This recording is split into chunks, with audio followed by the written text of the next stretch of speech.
Namo Buddhaya. Perkenalkan, nama saya Sally Rosalina, NPM 2241165 dari kelas 1 BUPB.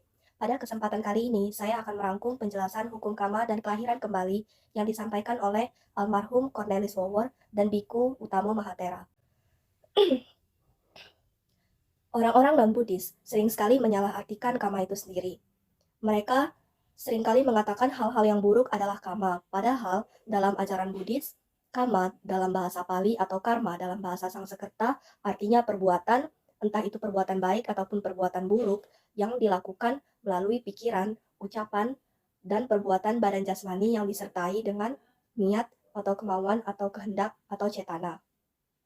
Sering sekali orang-orang menganggap karma dengan takdir adalah sama, dan takdir sama dengan nasib, sehingga hal ini pasti tidak bisa diubah.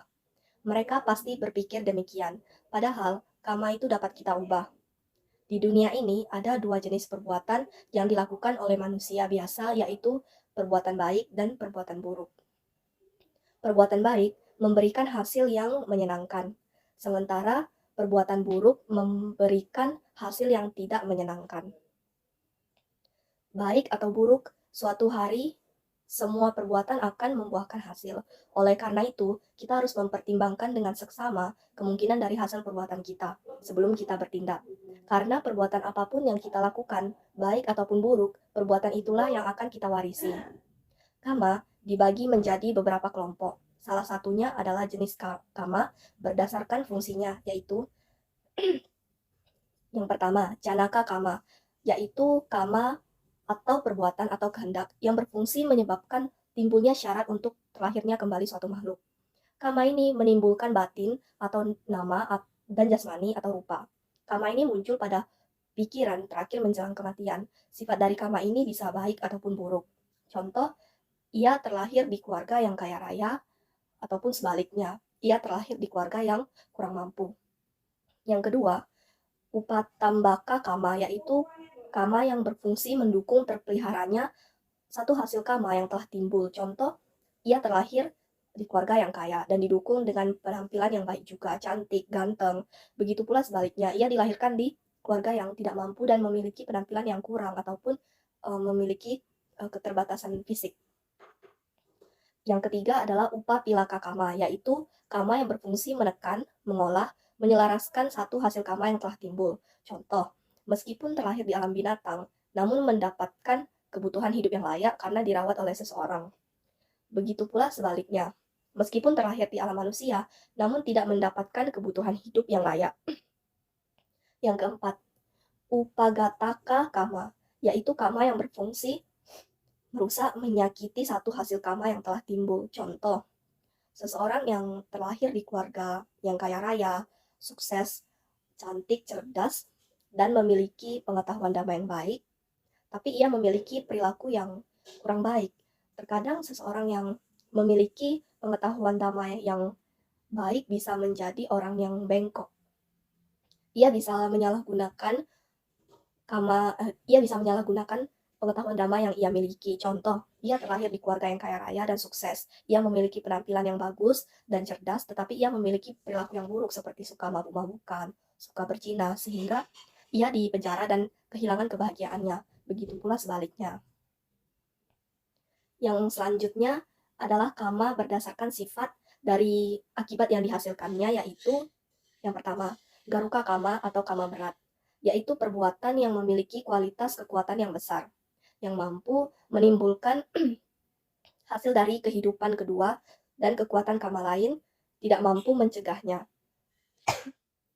Garuka kama terdiri dari dua jenis, yaitu yang pertama, akusala garuka kama adalah perbuatan buruk atau jahat yang berat. Yang disebut akusala garuka kama adalah niyata mica diti kama atau perbuatan pandangan salah yang pasti.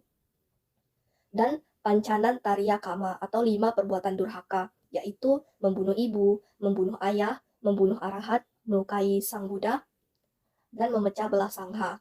Akibat dari melakukan akusala garuka kama adalah dilahirkan kembali ke alam apaya atau alam yang menyedihkan, yaitu alam neraka, alam setan, alam binatang, dan alam asura. Yang kedua, kusala garuka kama adalah perbuatan baik yang berat. Yang disebut kusala garuka kama adalah hasil dari melaksanakan samatha bawana atau meditasi ketenangan batin sehingga mencapai rupa jana 4 dan arupa jana 4 atau disebut jana 8. Akibat dari melakukan kusala garuka kama adalah dilahirkan kembali di alam Brahma. Yang kedua, asana kama atau kama jelang ajal, yaitu berupa perbuatan baik ataupun buruk yang dilakukan seseorang menjelang ajalnya yang dapat dilakukan dengan jasmani dan batin. Dengan batin misalnya memikirkan, merasakan, mengingat-ingat semua perbuatan baik atau buruk yang telah dilakukan atau memikirkan kebaikan atau kejahatan terhadap makhluk lain. Kama inilah yang akan menentukan keadaan kelahiran seseorang yang akan datang, dan jika tidak ada kekuatan kama lain yang lebih besar lagi yang menentukan. Yang ketiga, acin naka atau bahula kama atau kama kebiasaan, yaitu perbuatan baik ataupun buruk yang merupakan kebiasaan dari seseorang karena sering dilakukan semasa hidupnya. Ketika seseorang sebelum ajalnya tidak melakukan kama jelang ajal atau asana kama, maka yang menentukan keadaan kelahiran yang berikutnya ialah kama kebiasaan atau acinaka kama, berupa perbuatan-perbuatan yang merupakan kebiasaan seseorang karena sering dilakukan sehingga seolah-olah merupakan watak baru. Yang keempat, katata kama atau kama yang pernah dilakukan, yaitu perbuatan baik ataupun buruk yang tidak terlalu berat yang pernah dilakukan dalam kehidupan lampau dan kehidupan sekarang ini, yang tidak termasuk dalam kategori-kategori yang sebelumnya, yang sudah dilakukan sebelumnya dan sudah dilupakan, tapi yang cukup kuat untuk menghasilkan kelahiran kembali. Kama jenis ini akan menjadi berlaku ketika tidak ada ketiga jenis kama lainnya untuk melakukan fungsinya.